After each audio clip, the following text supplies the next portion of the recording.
We're preparing for Easter by thinking about how less is more. What would you like to have less of? I'd like to have less hopelessness, so that I can make more room for life. The prophet Ezekiel dealt with hopelessness. He was taken by the Lord to a valley full of dry bones. God asked him, "Can these bones live?" He said, "I don't know, but I do have the faith to believe that you know." Hope begins when someone has faith. With the United States turning 250 years old this year, I'm looking for stories of our early history. Here's one. It was August 27, 1776, just weeks after we accepted the Declaration of Independence. Early on, it didn't look like we had much of a chance, especially in New York City. One of the main access points was the East River. The British had camped out on both banks. Major Benjamin Tallmadge was trapped. He sent a note to George Washington saying, "We're expecting the final attack at any moment.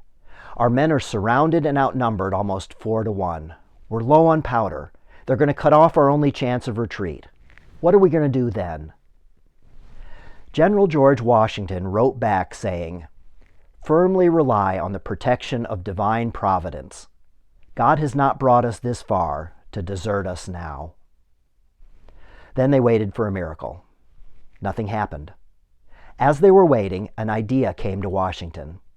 They would sail up the East River between the British camps under the cover of night and would live to fight another day.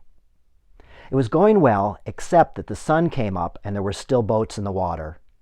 That's when the miracle happened. A dense fog descended on the whole area. The boats were able to get through without being discovered.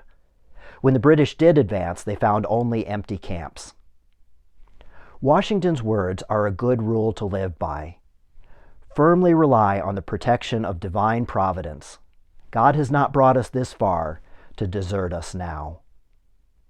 When the people of Israel felt all hope was gone, the word of God through the prophet Ezekiel was, "You shall live." When Jesus Christ was rejected and crucified, the word of God was, "You shall live." When the early church faced opposition and persecution, the word of God was, "You shall live." When we feel hopeless, the word of God is, "You shall live." You're going to run into someone this week who's feeling hopeless. Your word to them could be, "You shall live." This is our Thursday, March 26th edition of a video series we call Stronger Faith. Stay safe and be well. God bless you.